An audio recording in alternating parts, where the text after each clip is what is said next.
The final quarter of the Orlando Magic season, pretty much after the All-Star break, didn't have a lot of meaning to it. Let's just be real. Except for one thing, except for one player, except for one man. And Markelle Fultz is our fourth quarter MVP for that reason. We'll chat about it, plus the first day of the play-in tournament and our first Tankathon lottery spin of the day on today's Locked On Magic. You are Locked On Magic, your daily Orlando Magic podcast. Part of the Locked On Podcast Network, your team every day.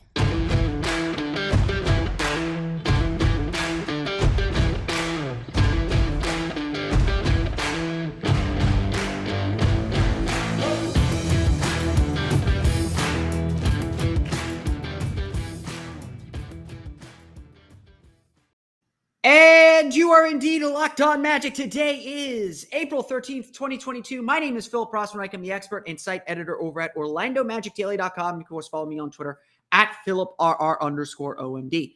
On today's episode of Locked On Magic, we name our fourth quarter MVP. Just the period after the All-Star break, essentially. We'll name who the best player, most important player of that time of the season was, that frankly, sometimes forgettable time of the season, and why it actually gave this team some meaning. We'll also chat a little bit about the first night of the play-in tournament, our takeaways from that. We'll do that throughout the playoffs.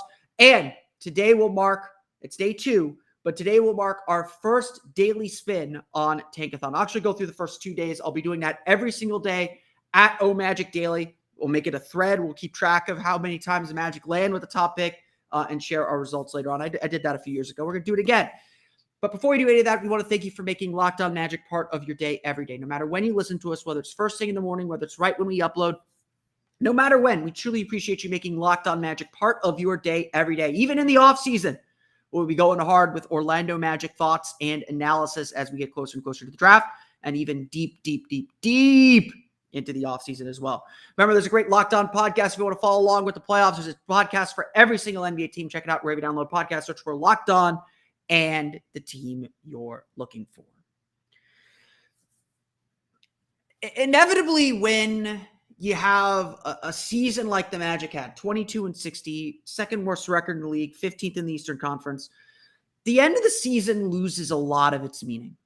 Just plain and simple, the end of the season just doesn't matter. You can probably tell as the season came to a close how I was feeling. I personally didn't like what the Magic were doing. I understand it. I'm not saying it's the wrong decision. I don't like it. It goes against a lot of things in my nature and a lot of the way that I think through and process these games. I'm a game person. I love games. I think they matter. I think they always have significance. And it's not that the Magic won or lost. I didn't care about that. What bugged me was how it were just opportunities thrown away. You got 82 of these things to help these guys get better. And I felt there were a lot of growing opportunities that this team missed out on, even if it would have cost them. Yeah, even if it would have cost them a spot in the lottery, it would not have to win one more game. But or maybe it would have. I don't know. But to me, the focus should always have been on the current roster. Don't worry about the stuff beyond the current roster. Worry about your current roster.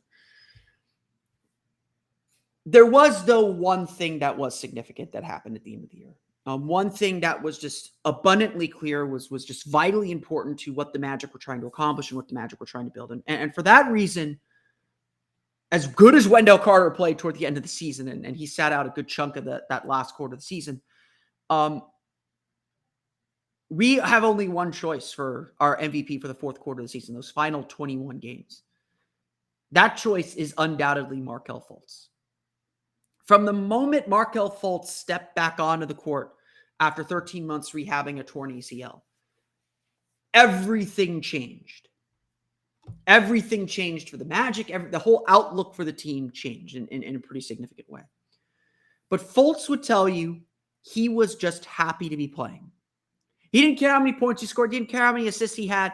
He just wanted to be on the floor. And by all accounts, the Magic's approach was just get this guy out on the floor. Just get this guy playing. Just get this guy comfortable. We'll worry about fitting him into the larger roster next year. Give him an offseason to continue rehabbing, to continue getting better. Come back to training camp, and then we'll figure out what we really have. Everything the Magic got from Markelle Fultz this year was meant to be gravy. It's not, it wasn't everything. It wasn't like super duper meaningful or super duper important. It was all gravy. It was extra because the Magic ultimately accomplished the goal they were trying to accomplish this year. They laid a foundation for how they ultimately want to play. They showed hints of who they want to be. And yeah, they picked up enough losses to put themselves in a really good spot for the lottery coming up.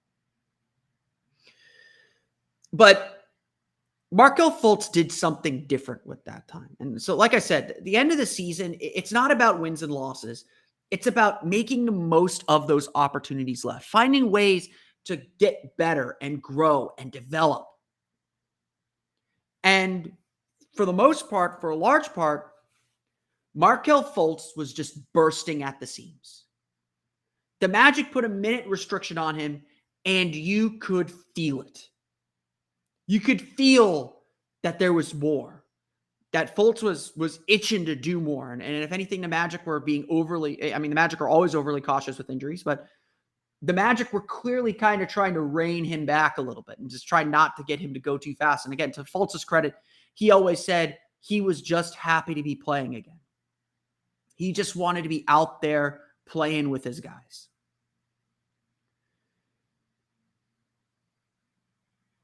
That's all the Magic needed. Because Markelle Fultz not only came back, but he was just absolutely great. The numbers and the stats aren't going to tell you the picture here about the 18 games that he played in the final 21 that the Magic played. He averaged 10.8 points per game, 5.5 assists per game, and what amounted to 20 minutes per game. He ended up playing most of the last quarter of the season in about an 18-minute restriction that got bumped up over 20 in the last week. And of course, then he was really unleashed. He shot 47.4% from floor and ball. He wasn't taking a ton of threes. He was shooting those confidently too. He was able to get to what he often termed his kill spots, getting in that mid-range, that free throw line extended baseline area, just getting to his spots. And that was really the more important and interesting thing that came from the way Fultz played. He was always in control. It's hard to remember that this guy has played only one full season in the NBA because he plays with the poise and control of a veteran.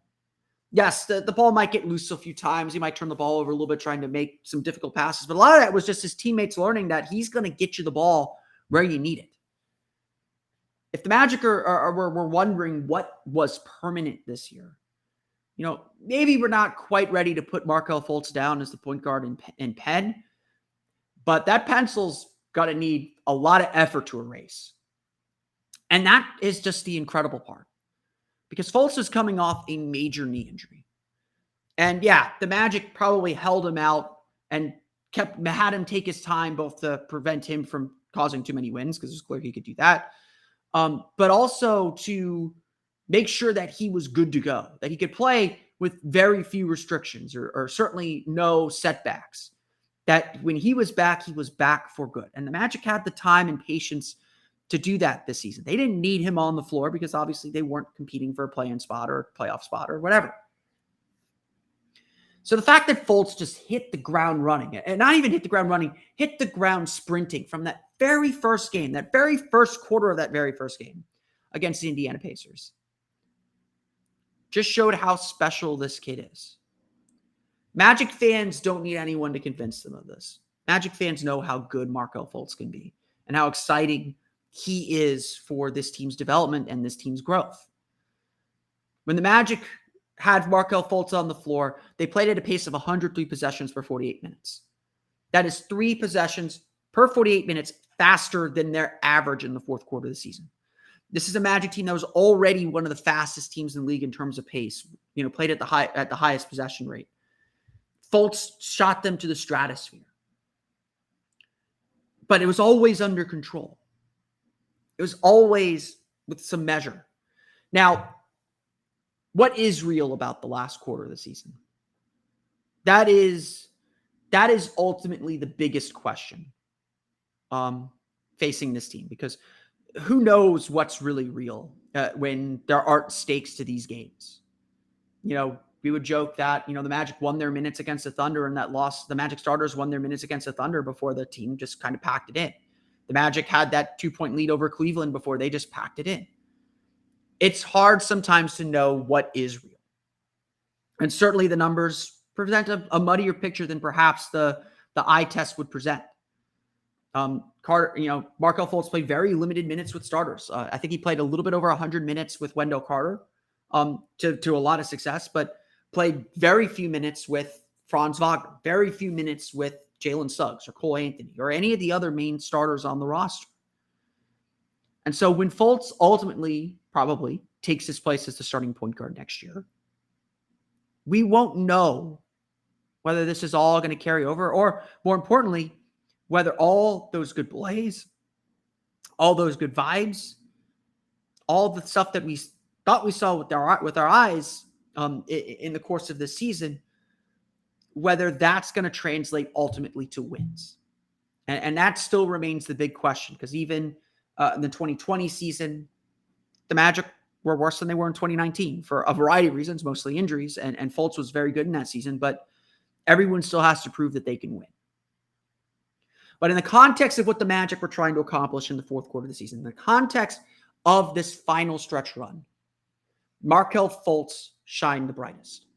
Markelle Fultz gave fans a belief in what will come and what is to come. And Markelle Fultz shined brighter than pretty much everyone else on the Magic roster on a consistent basis, giving the team a huge energy boost at a time when everyone's kind of looking to the summer. And we're all eager to see what Markelle Fultz is able to do now with a healthy summer, hopefully a healthy summer, his first healthy full offseason of his career, and see what kind of leaps he can take to help this team grow. We're going to talk a little bit about last night's play-in tournament games, especially the game against between the Minnesota Timberwolves and LA Clippers. I have some thoughts on that. Plus, we'll do our first Tankathon spin of the day here on Locked On Magic. We'll review our results here and just get a taste of what the lottery is going to be like. We'll get to that coming up here in just a moment. But first, today's podcast is brought to you by Shady Rays. Shady Rays is an independent sunglasses company that gives you the features of $200 sunglasses for a fraction of the price. That means polarized lenses, well-constructed durable frames, and premium high-end finishes. Also, something you won't find anywhere else is Shady Rays' insane protection program. Shady Rays includes lost and broken protection on every pair. They will send you a brand new pair if you lose them, no matter what happened. Give them a try, and if you don't love them, you will pay nothing. It's as simple as that. Plus, 10 meals are donated to fight hunger in America when you shop with Shady Rays. Exclusively for our listeners, head to shadyrays.com and use code LOCKEDON to get 50% off 2 or more pairs of polarized sunglasses. That's code LOCKEDON for their best deal of the season. It is almost summer, so definitely take advantage. 50% off 2 or more pairs of Shady Rays sunglasses, backed by more than 150,000 verified 5-star reviews. That's code LOCKEDON at shadyrays.com. We want to thank you for making Locked On Magic your first listen of the day. For your next listen, check out the Locked On Now podcast, nightly recaps of every NBA game with analysis from our local experts. It's free and available wherever you get podcasts. Obviously, definitely check out Locked On Now. Check out Locked On NBA for full coverage of the NBA playoffs and right now the NBA play-in tournament. They will give you the insider perspective on what is going on in each series. Obviously, the Magic are sitting this one out. Now that the final script logo is back, we can end our boycott of the NBA Finals. We will be back there shortly now that issue's been resolved.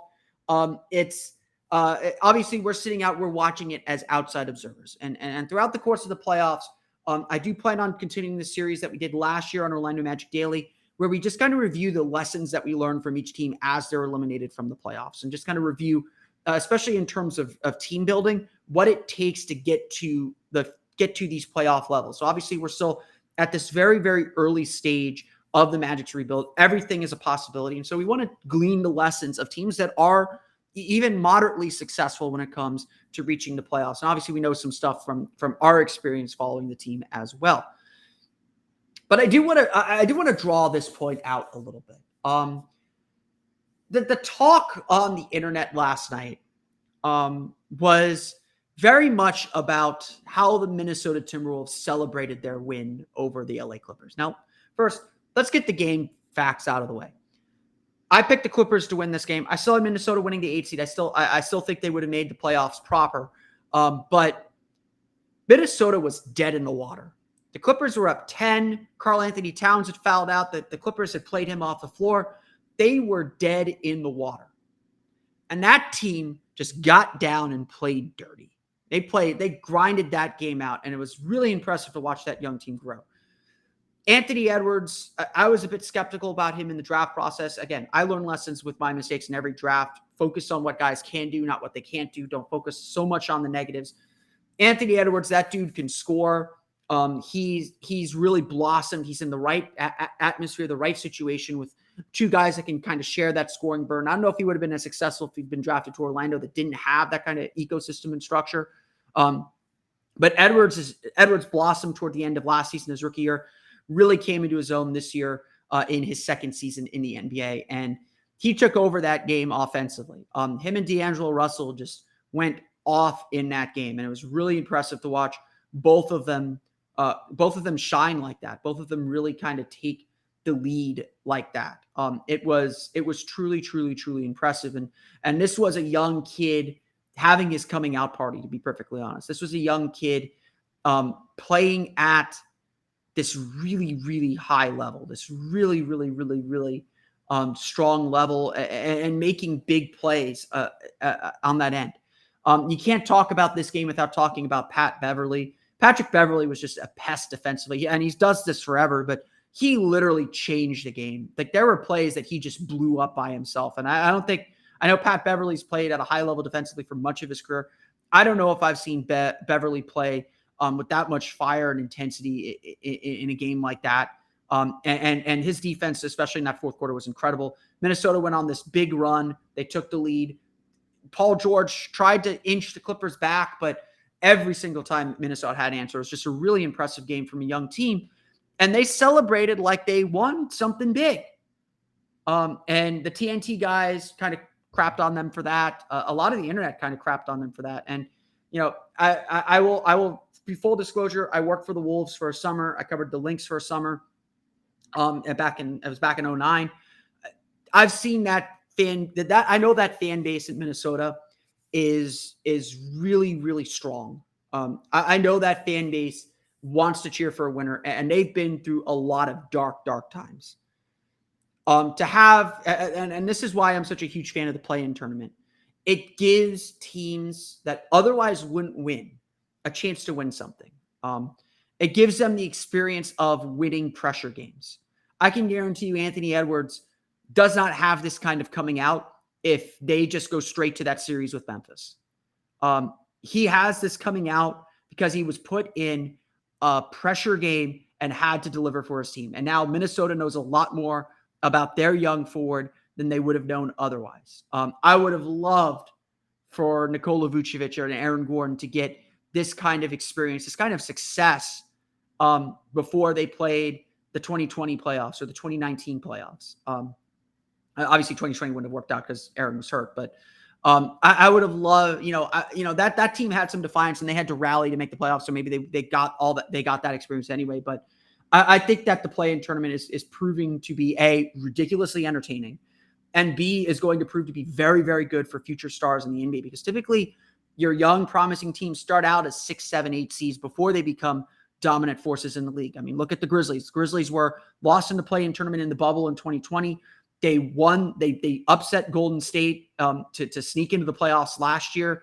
That experience, that success in pressure games, I believe it's so critical to young players to experience that success. And I think you're going to see young teams kind of supercharge themselves forward now, rather than kind of maybe take an extra year to kind of figure out how to win in the playoffs and win these pressure games. But a lot of people criticize Minnesota and Minnesota fans for celebrating that win so much. And I mean, I could tell you that A, was warranted.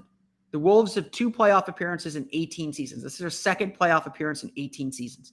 There has not been a lot to cheer for in Minnesota. There's not been a lot of good things that have happened to that franchise. That franchise has had a lot of mismanagement and bad luck in a lot of ways. They thought they had something, and then personalities kind of blew it up in their face.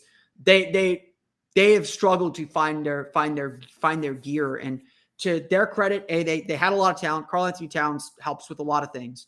Having Andrew Wiggins, having the number 1 pick, they won the number 1 pick a couple times. That put them in a good place to kind of sprout this growth a little bit.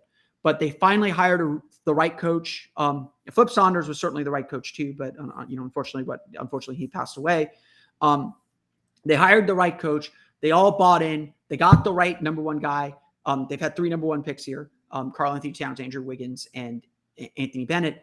And they were able to push themselves forward and play this incredible game. This was a culmination of 20 years of frustration for Minnesota. And I'm not going to fault those fans for cheering the way they did. I mean, I've been in freaking discussions with I've been in freaking joking discussions with people after the Magic put that LeBron tweet out on Monday. Someone, I think StatMuse posted that that LeBron has more playoff wins than the Magic. And I said, well, 4 of those 59 Magic playoff wins were against LeBron. And people are still a little salty about that, apparently. Or LeBron fans are a little salty that we would puff our chests about that. We still play the gifs of DJ Augustine hitting the game-winning shot against the Toronto Raptors and saying, hey, we took a game from the champions. And frankly, I still think the Magic gave Toronto a really good series, even though the Magic just did not have the firepower to stay with them in that 5-game gentleman's sweep. But when you're down as much as Minnesota's been down, when you're down as much as Orlando's down, we understand this. You celebrate those moments. And I can guarantee that, if the Magic are in the play-in tournament, as RJ Hampton said last night after the game, he's going to be Pat Bev standing on the scores table when we make the playoffs next year. With this group, with how young this group is, if they're able to sneak into the play-in tournament next year or be in the playoffs next year, it's going to be a celebration like that, because we know that this is just the start, that this is just the beginning, and this is something you want to get behind. Those fans in Minnesota know that too. And they released a lot of frustration and tension and energy to get that team into the playoffs. The Target Center was rocking, and it was fantastic to see that franchise kind of take that next step. The important lesson from last night's game, and no one should no one should be criticizing Minnesota for this, is celebrate your moments. Minnesota is not winning the title. This can't be title or bust. I'm happy that the league is giving out division championship trophies now. Celebrate your moments. Celebrate successes. You don't have to win the ultimate prize to have a successful season.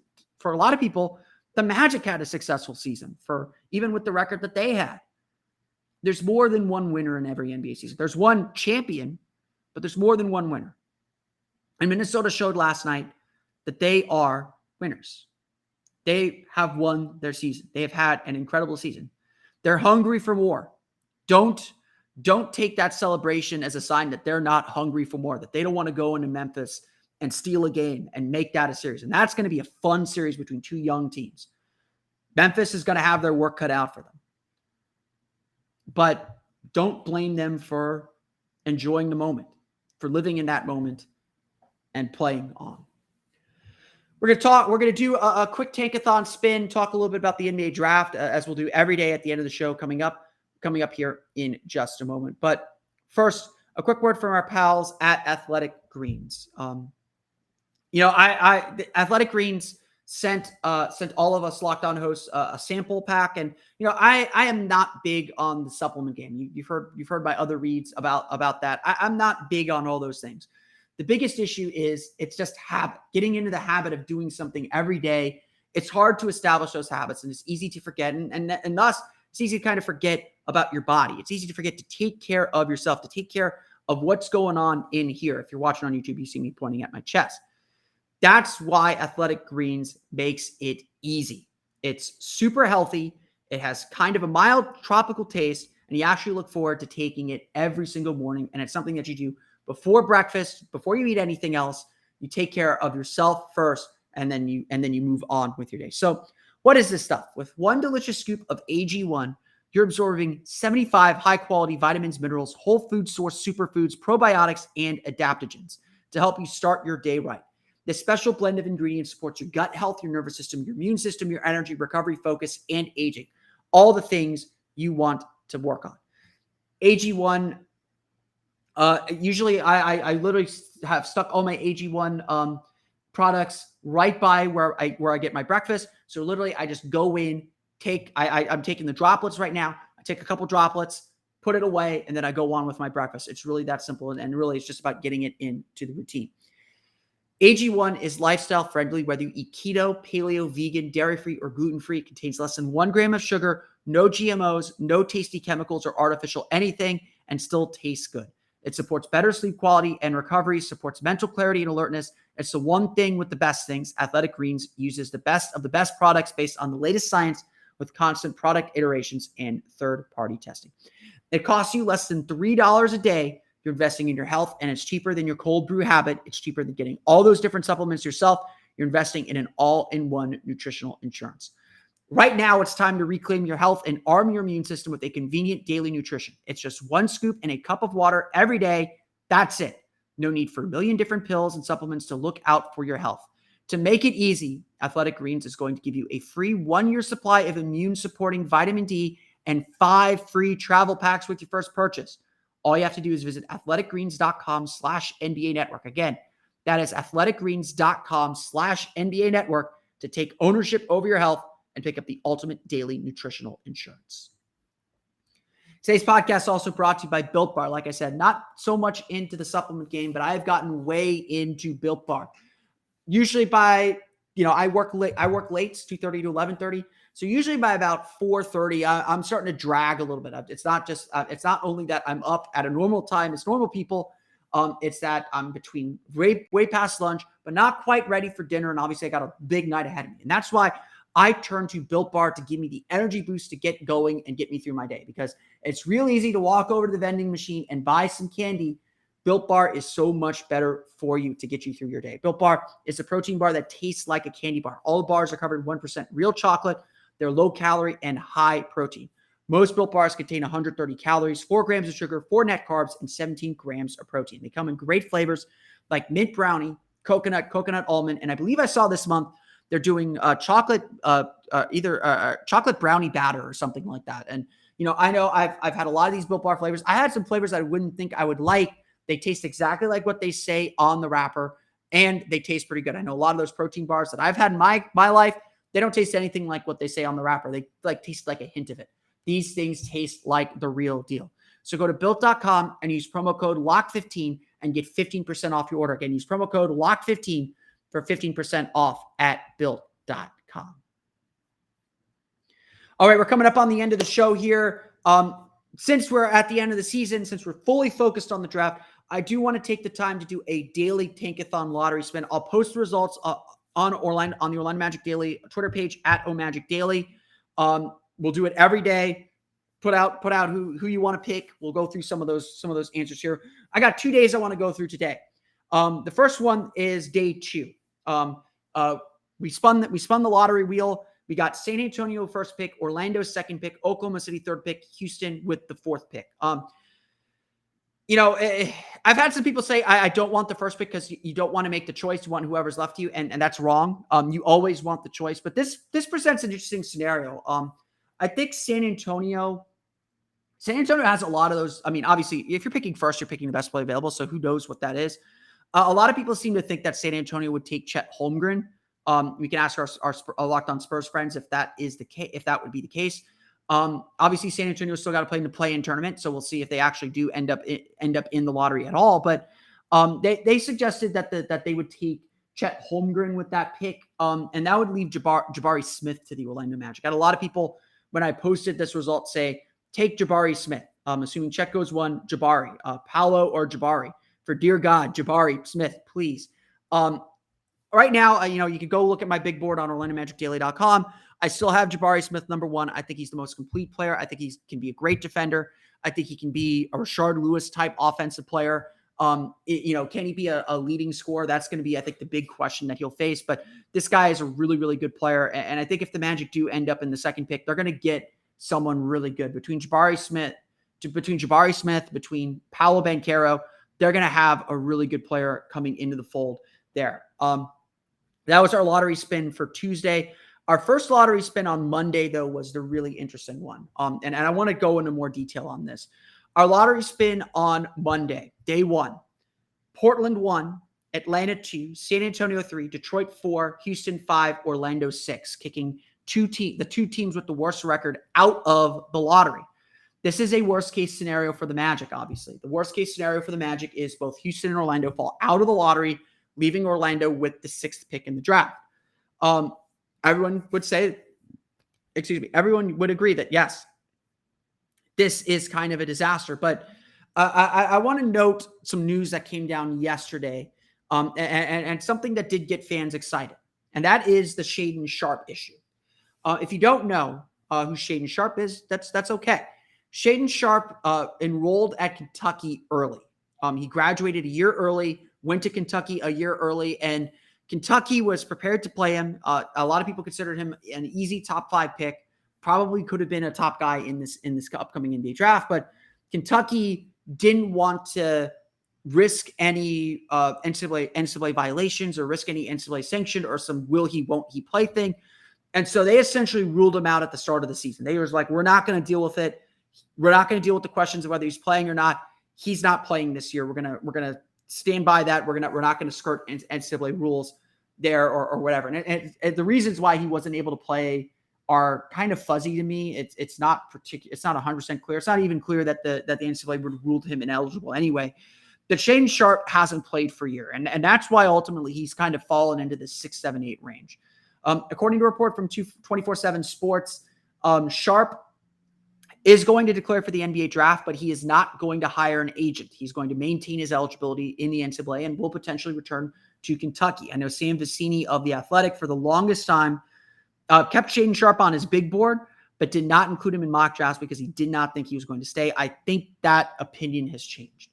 Sharpe is I think he's a 6'5", 6'6", 6'7" guard, great wing scorer, but obviously we haven't seen him play for a year, and that's going to be the big mystery for him.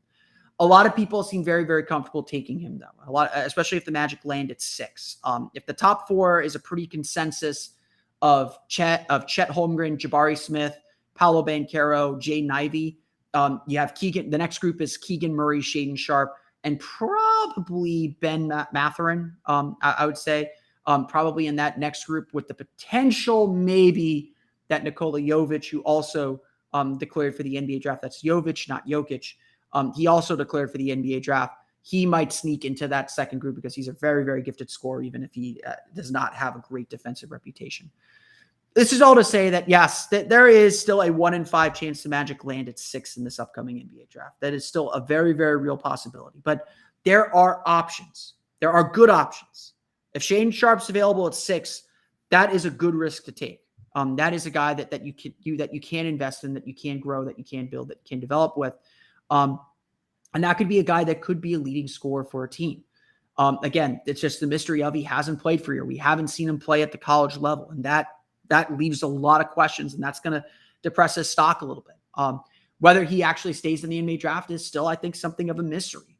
And so there's just a lot of questions about him. But the Magic are certainly, again, I don't think the Magic should be upset about their position. Even if they land at the 6th pick, there are good players to take. There are good options to have. And, there is at least a few guys that I think the fan base can get excited about. So that's our tankathon spin of the day. We'll do another one again tomorrow. Check out the early results. Send me your responses. Who would you take with that draft pick? What do you think about the way that falls out? I will, of course, read them off like I did on this show when we get there. But that's going to do it for me today. I want to thank you all again for listening to today's episode of Locked On Magic. Of course, find us on Twitter at Locked On Magic. Subscribe to the podcast on Apple Podcasts, Stitcher, TuneIn, Himalaya, Google, Spotify, Odyssey, and all the fun places to download podcasts to your podcast-enabled listening device. You can find me on Twitter at PhilipRR_OMD. And for the latest on the Orlando Magic, be sure to check out OrlandoMagicDaily.com. You can follow us there on Twitter at OMagicDaily. Now that you're done listening to us, go make your second listen Locked On NBA. From the first jump ball, the play-in tournament, to the last possession of the finals, Locked On experts take you deep inside the playoffs with insight and analysis affecting all 30 teams. That's going to do it for me, though. I want to thank you all again for listening to today's episode of Locked On Magic for Orlando Magic Daily and Locked On Magic. This has been Philip Rossman-Reich. We'll see you all again next time for another episode of Locked On Magic.